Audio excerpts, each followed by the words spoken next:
Hello नमस्कार सभी को। Last time we discuss about the physical properties of P block elements, specially nitrogen family elements. Today we are going to discuss of 12th class unit 7 P block elements and the chemical properties of nitrogen family. You know very well N2 is diatomic colorless gas. जो dinitrogen है वो क्या होती है? Diatomic colourless gas होती है. और इसमें जो दो एटम हैं N ट्रिपल बॉन्ड N, वो क्या है कि आपके उनके बीच में आपका N ट्रिपल बॉन्ड N है, तो उनकी जो बॉन्ड को तोड़ने की जो एनर्जी होगी वो हाई होगी. उसे क्या बोलेंगे हम? Bond dissociation energy. ठीक है, और वो कितनी होगी? 945 किलो जूल. तो मैं इसको शॉर्ट में BDE बोलता हूँ. तो बॉन्ड डिसोसिएशन एनर्जी तो ये हाई होती है उसकी, क्योंकि बॉन्ड लेंथ आपकी ज़्यादा होगी तो क्या होगा, उसको तोड़ने में ज़्यादा एनर्जी लगानी पड़ेगी. तो इसलिए क्या है, इसके ज़्यादा होने के कारण जो रिएक्टिविटी है वो रिएक्टिविटी कम हो जाएगी डाइनाइट्रोजन की. ठीक है, ये तो बात हो गई इसकी. भाई डाइनाइट्रोजन में आपका क्या है, इसकी रिएक्टिविटी लो होती है. ऐसे जो अदर एलिमेंट हैं उनकी भी ऐसे ही हम कर सकते हैं रिएक्टिविटी के बारे में. आप जानते हो जैसे P4 मॉलिक्यूल एग्जिस्ट करता है, उसमें कोवैलेंट बॉन्ड होते हैं. ठीक है, इस प्रकार से. अब now we are going to discuss the following properties and the first is oxidation state. You know very well, last time we are discussed about the general electronic configuration of the nitrogen family elements and the general electronic configuration of group 15 elements is NH2NP3. Now we can say that the elements nitrogen loses easily 3 electrons. Understand? यहाँ से क्या है कि 3 electron lose कर सकता है. ठीक है, तो -3 शो करेगा आपका ये. अब यहाँ 2 और 3 5 हो गए इसमें वैलेंस शेल में इलेक्ट्रॉन, यानी कि मैक्सिमम वो +5 शो कर सकता है. तो -3 से लेके +5, यानी कि जो नाइट्रोजन है, जो नाइट्रोजन फैमिली एलिमेंट है, और वो क्या कर सकते हैं, आपके नेगेटिव और पॉजिटिव आपका ऑक्सीजन स्टेट शो कर सकते हैं. तो अब डिस्कस करेंगे हम कि भाई नेगेटिव शो कैसे करेंगे. ये इसको मैंने शॉर्ट में लिख दिया है, किसको? ऑक्सीजन स्टेट को OS. तो ये क्या करेगा कि जो इसमें 5 वैलेंस इलेक्ट्रॉन्स हैं, ठीक है, वो उनको नोबल गैस जो एलिमेंट हैं उनकी कॉन्फ़िगरेशन प्राप्त करने के लिए 3 इलेक्ट्रॉन की आवश्यकता है. तो वो 3 इलेक्ट्रॉन क्या कर सकते हैं, गेन कर सकते हैं और अपना ऑक्टेट पूरा कर सकते हैं. तो इसलिए जो 3 इलेक्ट्रॉन की उनको आवश्यकता है, तो वो इससे क्या दिखाएंगे, अपना -3 OS शो करेंगे. तो इसका एग्जांपल है भाई Mg3N2 है, यहाँ से हम इसका निकालेंगे तो OS वो -3 आएगा. ऐसे ही NH3 है, अमोनियम निकालेंगे तो -3 आएगा. तो ये क्या है, ऐसे ही इसमें Ca3P2 में निकालेंगे तो फास्फोरस का भी क्या आएगा, आपका -3 आएगा. यानी कि कहने का मीनिंग ये है, जो टेंडेंसी है to show the -3 oxygen state decrease sharply. ये क्या होती है, जैसे हम डाउन द ग्रुप जाते हैं तो -3 शो करने की जो टेंडेंसी है वो घटती जाती है, क्योंकि साइज आपका बढ़ता जाएगा. ठीक है, sharply as we move down the group due to decrease in electronegativity. और उसकी क्या है, इलेक्ट्रोनेगेटिविटी इसकी घटती जाती है. तो उसके कारण भी क्या होगा, जो टेंडेंसी है -3 शो करने की वो घटती जाएगी डाउन द ग्रुप. ठीक है, तो in addition to -3 nitrogen and phosphorus show क्या दिखाएंगे, वो आपके -2 और -1 भी दिखाते हैं. ठीक है, और उनके एग्जांपल आपका NH2OH है. तो इसमें निकालेंगे तो आप निकाल सकते हो इसका. ठीक है बच्चे, -1 आएगा इसमें इसकी OS, तो आप देख सकते हैं. तो यानी कि नेगेटिव और पॉजिटिव दोनों शो करता है ये नाइट्रोजन फैमिली. तो अब इसमें क्या है कि वो क्यों करता है, क्योंकि जैसे ही हम डाउन द ग्रुप जाते हैं तो जो एटम का साइज़ है वो बढ़ता जाता है, तो उस कारण वो शो करता है. तो इसके बाद हम नेगेटिव डिस्कस कर लिया हमने आपसे अब करेंगे पॉजिटिव जो ऑक्सीजन स्टेट है उसकी। तो ये क्या है, पॉजिटिव ऑक्सीडेशन स्टेट। तो वो कैसे हम करेंगे कि जितने भी आपके एलिमेंट हैं ग्रुप 15 एलिमेंट के, वो क्या करते हैं, आपकी पॉजिटिव OS शो करते हैं, यानी कि +3 से लेके +5 तक। तो नेगेटिव वाले तो हमने पढ़ ली कि भाई -3 कहाँ करता है, -1 कहाँ पे करता है, नाइट्रोजन। तो अब यहाँ पे क्या करेंगे, प्लस वाले कहाँ शो करेगा और +3 या +5 कहाँ शो करेगा। तो जो इनकी जैसे ही हम डाउन द ग्रुप जाते हैं, जो स्टेबिलिटी होती है इसकी +5 ऑक्सीजन स्टेट की, वो डिक्रीज़ करती है, एंड दैट ऑफ +3 इंक्रीजेज। यानी +3 जो OS है उसकी वो तो बढ़ेगी, बट जो +5 की है वो घटती जाएगी आपकी। यानी +3 जो तो बढ़ेगी, +5 घटती जाएगी। क्यों? Due to inert pair effect. Due to inert pair effect में क्या होता है कि जो उसमें s ऑर्बिटल के इलेक्ट्रॉन होती है उनकी, और वो ज़्यादा भागीदारी करते हैं बॉन्डिंग करने में। जो बाहर वाले हैं, P वाला है, D वाला है, तो उसकी कंपेरिजन में उनकी टेक पार्ट इतना नहीं होता है बॉन्डिंग में as comparison to the s orbital. ठीक है, तो इसका मीनिंग क्या होगा, as it is not possible to form M5+ ion. तो यानी कि वो ये पॉसिबल नहीं है कि वो M5+ आयन शो करे। ठीक है, जितने भी अब कंपाउंड्स हैं, all compounds in +5 oxygen state are covalent. सारे कैसे होते हैं, वो कोवलेंट होते हैं। एग्जांपल आपका PF5 है, PCl5 है, SBF5 है, BIF5 है। यहाँ एक बहुत ही इंपॉर्टेंट क्वेश्चन बनता है कि भाई ये तो क्या हो गया, इसके पेंटाहेलाइड हैं। ये तो जो इसके ये वाले हैं, ये क्या है, सारे ये पेंटाहेलाइड्स हैं। अब क्वेश्चन ये राइज होता है कि भाई नाइट्रोजन पेंटाहेलाइड क्यों नहीं बनाता। तो नाइट्रोजन इसलिए नहीं बनाता है क्योंकि जो नाइट्रोजन है उसकी जो वैलेंसी होती है, जो कोवैलेंसी, वो अपनी ओनली 4 बियॉन्ड कर सकता है, उससे ज़्यादा नहीं कर सकता है। क्योंकि आपने देखा होगा जब नाइट्रोजन लिंक्ड होता है 3 एटम के साथ तो वो अपनी वैलेंसी पूरी कर लेता है, बट जैसे ही वो 4th बॉन्ड बनाता है तो वो 4th बॉन्ड कैसा होगा, वो 4th बॉन्ड होता है आपका कोऑर्डिनेट बॉन्ड। कैसा होता है, कोऑर्डिनेट बॉन्ड।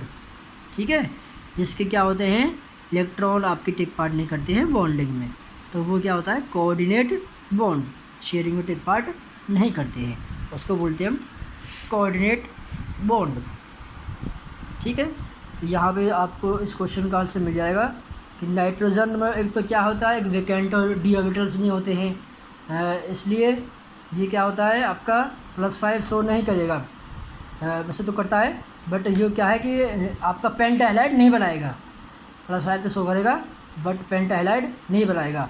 तो क्वेश्चन आपका यहाँ से हो जाएगा क्लियर कि nitrogen does not form compounds like NF5 NCl3 in +5 oxygen state.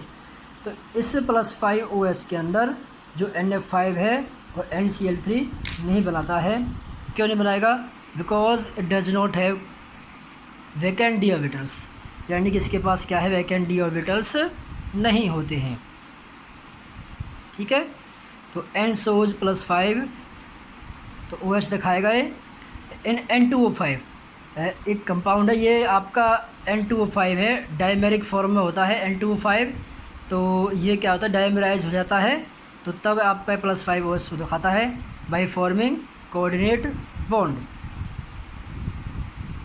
ठीक है, तो अब क्यों दिखाता है, क्योंकि जो N2O5 होता है उसमें कोवैलेंसी जो नाइट्रोजन की है +4 होती है, बट OH इज +5। ठीक है, कोवैलेंसी 4 है और जिसकी OH का मतलब क्या है, ऑक्सीडेशन स्टेट +5 रहेगी और कोवैलेंसी 4। जो नाइट्रोजन है वो अपनी बियॉन्ड नहीं कर सकता है, +4 से +5 नहीं कर सकता है अपनी कोवैलेंसी। ठीक है, और वो 4th भी क्यों होती है, 3 तो उसके जो कोवैलेंट बॉन्ड है उसके थ्रू, और जो 4th होगा वो क्या होगा, कोवैलेंट बॉन्ड होता है उसका, तो उसकी वजह से वो +4 शो करता है कोवैलेंसी, और OS क्या करता है, +5 शो करता है।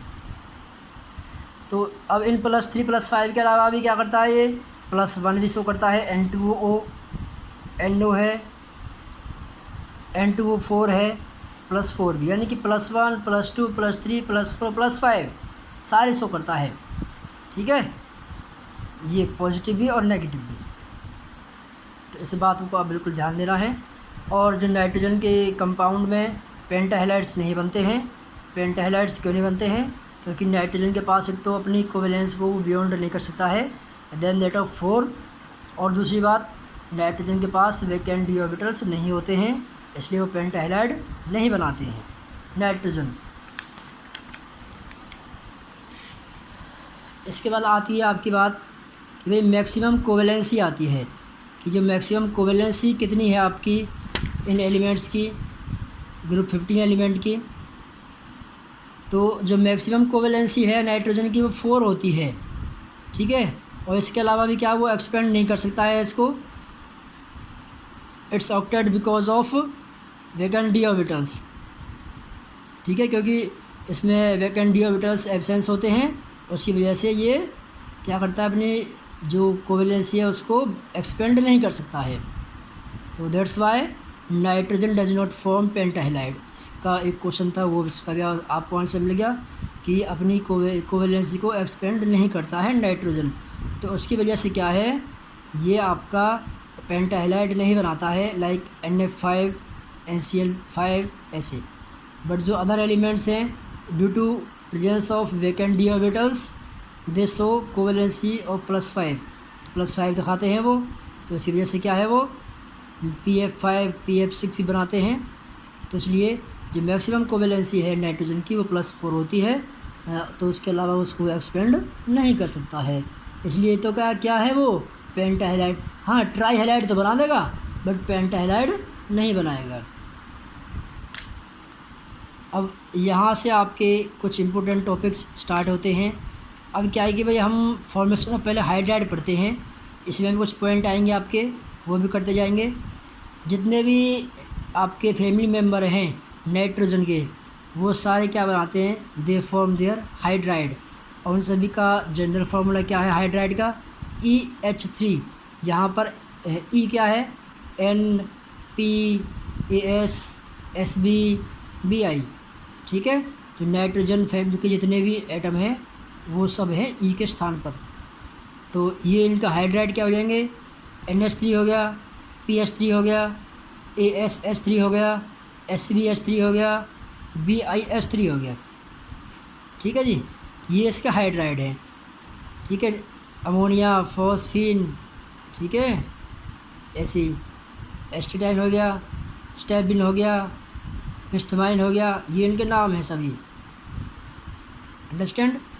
तो अब बनता कैसे हैं ये, कि भाई हम क्या करते हैं, कैल्शियम नाइट्राइड लेते हैं, तो उसको हम वाटर के साथ हीट करते हैं, तो आपका ये सिंपल ये बन जाएगा, ये रहा Ca3N2 + 6HOH, तो अमोनिया बन गया प्लस कैल्शियम हाइड्रोक्साइड बाहर निकल गया, ठीक है।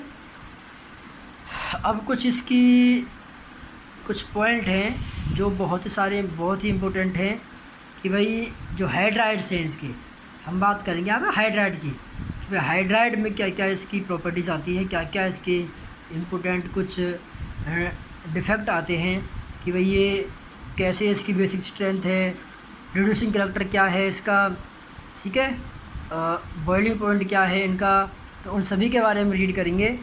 तो इसमें फर्स्ट पॉइंट क्या है इसका, first point is basic strength. First point is basic strength.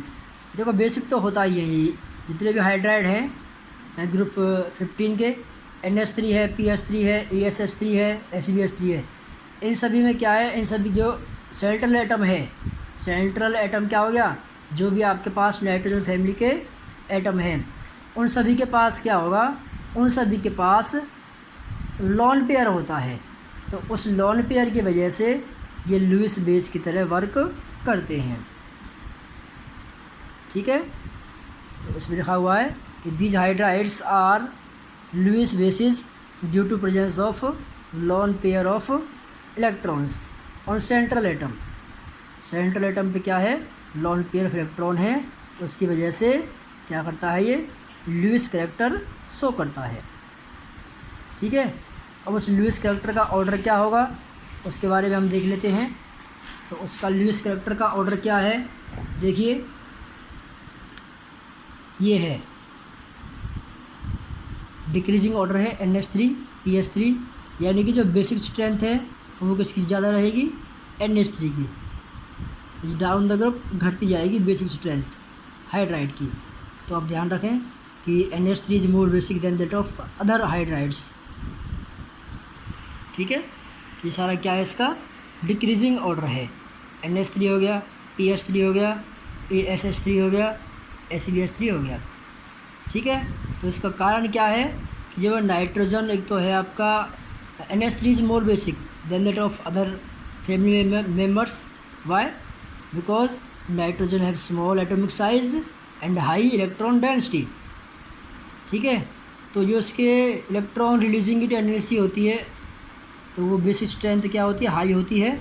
यानी कि इट मीन्स जब इसकी इलेक्ट्रॉन रिलीज करने की टेंडेंसी है वो आपकी ज़्यादा होती है, उसकी वजह से क्या होगा, ये आपका मोर बेसिक होगा ये NH3।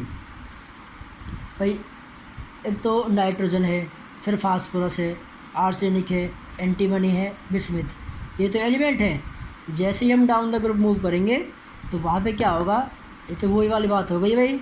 जैसे नाइट्रोजन है, स्मॉल साइज़ है, इलेक्ट्रॉन जल्दी अपने कर देगा रिलीज़। अब जो सबसे बड़ा एटम है, सबसे लास्ट में है बिस्मिथ, जो सबका बाप है साइज़ में, तो उसमें क्या होगा, तो वो तो वही बात हो गई। एक तो आपका हेल्दी आदमी है, उससे हम कुछ छीनने का प्रयास करें तो वो नहीं छीन पाएंगे या वो कुछ भी नहीं देगा आपको। बट जिसका साइज़ कम है, जो छोटा आदमी है, उसको आप 2 थप्पड़ मार के ले भी सकते हो। तो इसलिए क्या है, जो नाइट्रोजन है उसका साइज़ कम है, तो उसकी वजह से वो अपने इलेक्ट्रॉन जल्दी से रिलीज़ कर देता है। अब जो बिस्मिथ है, जो वो तो कहता है कि नहीं, मेरा साइज़ तो ज़्यादा है, मैं किसी को अपने इलेक्ट्रॉन नहीं दूंगा, तो वो अपने इलेक्ट्रॉन किसी को नहीं देता है, वो यानी कि अपने इलेक्ट्रॉन ईजीली रिलीज़ नहीं करता है। तो उसकी वजह से उसकी जो बेसिक स्ट्रेंथ है वो कम हो जाती है। अंडरस्टैंड? तो ये ड्यू टू साइज़ ऑफ, और जो इलेक्ट्रॉन टेंडेंसी होती है इलेक्ट्रॉन रिलीज़ करने की, उसके कारण क्या है, ये इसका बेसिक करैक्टर डिपेंड करता है। ठीक है जी, चलिए अब आगे आपका आता है thermal stability. Next is thermal stability. तो आपने देखा होगा कि जो रिएक्टिविटी होती है वो डाउन द ग्रुप आपकी कम होती जाती है। तो ऐसे हम क्या करेंगे, जो थर्मल स्टेबिलिटी होती है, थर्मल स्टेबिलिटी और फ्रॉम डिक्रीज, वो डिक्रीज़ करती है, कहाँ से कहाँ तक करती है, डिक्रीज़ फ्रॉम NH3 से लेके BiH3 तक। ठीक है, कैसे करती है, जैसे हम मूव करते हैं डाउन द ग्रुप में, जो इसमें अब NH3 और PH3 है और क्वाइट स्टेबल, तो क्या हो जाते हैं, क्वाइट स्टेबल हो जाते हैं। बट जो और बाकी हैं उनका साइज बड़ा है, तो इसलिए वो क्या होंगे, आपके हाईली अनस्टेबल। ठीक है, इसके बाद इसका क्या है, एक्सप्लेनेशन है, कैसे करेंगे इसको हम एक्सप्लेन। कि जैसे ही हम मूव करते हैं डाउन द ग्रुप में, जो साइज़ ऑफ सेंट्रल एटम है वो आपका सीधी सी बात है बढ़ता जाता है, और जो स्टेबिलिटी है वो क्या होती है, घटती जाती है। ठीक बात है, बिल्कुल। जैसे ही हम डाउन द ग्रुप मूव करेंगे तो जो साइज़ है सेंट्रल मेटल का, सेंट्रल एटम का, वो आपका बढ़ता जाता है, और स्ट्रेंथ है वो घटती जाती है आपकी। एंड स्ट्रेंथ मतलब साइज़ भी बढ़ेगा उसका और स्ट्रेंथ भी बढ़ेगी। ठीक है, बट जो स्टेबिलिटी है वो डिक्रीज होगी, क्योंकि साइज़ बढ़ेगा तो क्या होगी, स्टेबिलिटी कम होती जाती है उसकी।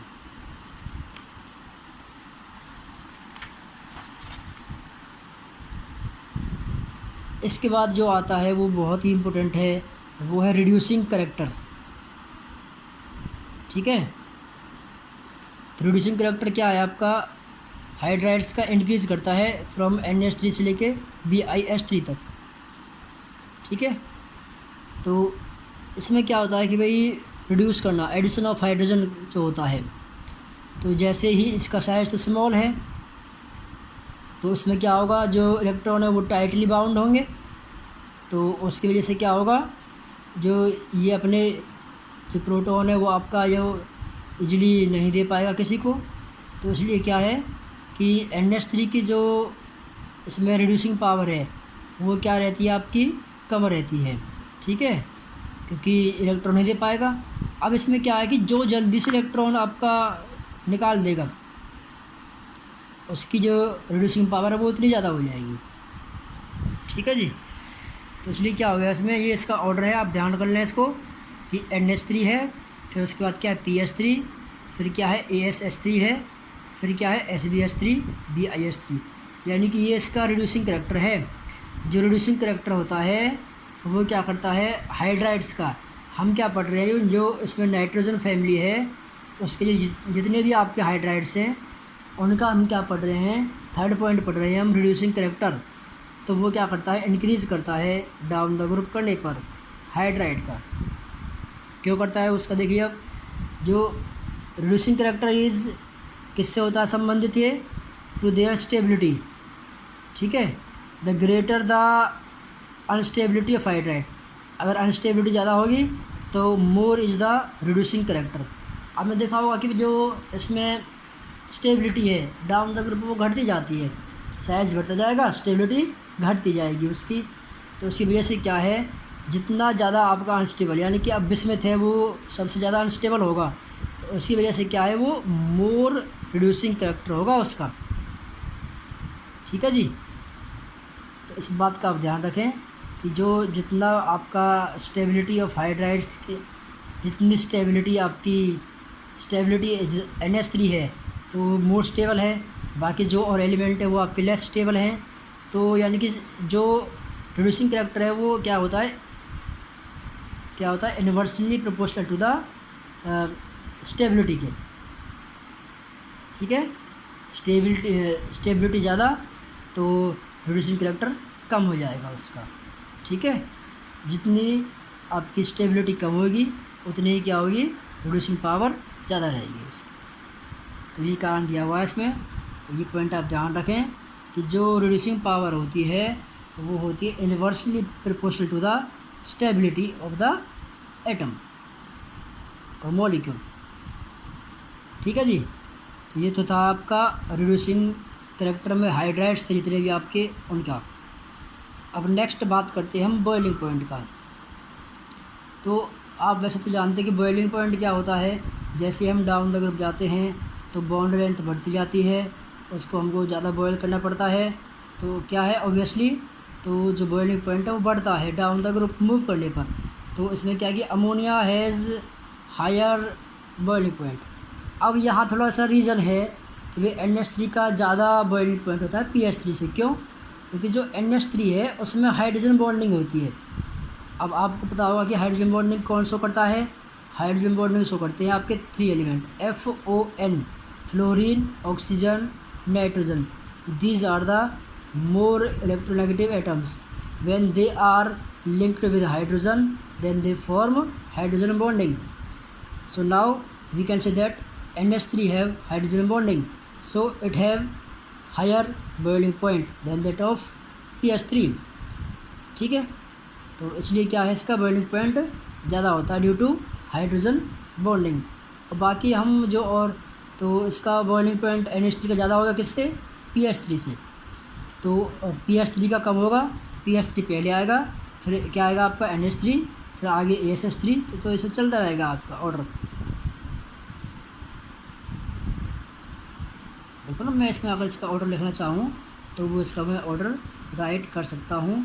कैसे, बॉइलिंग पॉइंट में कि भाई इसने कहा कि PH3 का कम होता है, ठीक है जी, लो सबसे कम कर दिया जी। फिर किसका होता है जी, इससे ज़्यादा किसका रहेगा, NH3 का। तो बाकी तो हम जैसे हम मूव करेंगे डाउन द ग्रुप तो वो आपका बढ़ता रहेगा due to van der Waals force of attraction. ये S3 हो गया, SbH3 हो जाएगा, और सबसे लास्ट में क्या हो जाएगा आपका BiH3। तो वो पॉइंट तो मैंने पहले लिख दिया है कि हम जैसे increase boiling point increase as we move down the group from PH3 to BiH3। तो PH3 से क्या होता है, इसका ज़्यादा होता है boiling point NH3 due to hydrogen bonding. और जैसे हम मूव करेंगे डाउन द ग्रुप में तो वहाँ पे क्या होगी, जो मैग्नीट्यूड ऑफ आपकी फोर्स ऑफ अट्रैक्शन है वंडर वाल की, वो बढ़ती जाती है ड्यू टू मॉलिक्यूलर साइज तो इसलिए क्या होगा, boiling point of NH3 is higher than that of PH3 because of presence of hydrogen bonding. तो इसका भी आप ऑर्डर जरूर ध्यान रखें। ये जो ऑर्डर इसमें आए हैं सारे इम्पोर्टेंट हैं। इसमें जो रिड्यूसिंग पावर, ये रिड्यूसिंग पावर का इसमें आया है, ये सारा इम्पोर्टेंट है। ये इंक्रीजिंग ऑर्डर है इसमें हाइड्राइड का, रिड्यूसिंग पावर का, ये इसका बॉइलिंग पॉइंट का हो गया। इसका रीजन भी आपको बता दिया मैंने, इसका रीजन क्या है। ठीक है जी। तो अब इसमें हम देखते हैं कि भाई जो सॉल्युबिलिटी है, जो सॉल्युबिलिटी है वो क्या होती है। इसकी सॉल्युबिलिटी क्या होती है हाइड्राइड्स की, उसके बारे में हम रीड करेंगे। तो देखिए आगे इसमें अब solubility NH3 is soluble in water. जो अमोनिया है वो क्या होती है, वाटर सॉल्युबल होती है because of its tendency to form hydrogen bonding. ठीक है, क्योंकि उसकी हाइड्रोजन बॉन्डिंग ज़्यादा होती है तो इसलिए क्या होगा, वो मोर सॉल्युबल इन वाटर। ठीक है, whereas other hydrides are insoluble in water. But जो बाकी का जो इसमें और हाइड्राइड्स हैं भाई, फॉस्फिन है, PH3 है, SbH3 है, BiH3 है, वो सारे क्या हैं, इनसॉल्युबल हैं। ठीक है, अब इसमें और एक चीज़ हम बहुत ही इंपॉर्टेंट चीज़ डिस्कस करने जा रहे हैं। तो वो क्या है आपकी, वो ये है कि भाई जो इसका स्ट्रक्चर है, स्ट्रक्चर क्या है अमोनिया का, NH3 का, ये इसका स्ट्रक्चर है। इसमें क्या है, बॉन्ड पेयर, ये आपका लोन पेयर है, ये क्या है, लोन पेयर है। तो इनके क्या होगा, ड्यू टू द आप जानते हो कि भाई जो वेस्पर थ्योरी है उसके अकॉर्डिंग, तो जो लोन पेयर रिपल्सन और ये बॉन्ड पेयर रिपल्सन। तो ऑर्डर देखा होगा आपने, पहले क्या आती है लोन पेयर रिपल्सन, फिर क्या आती है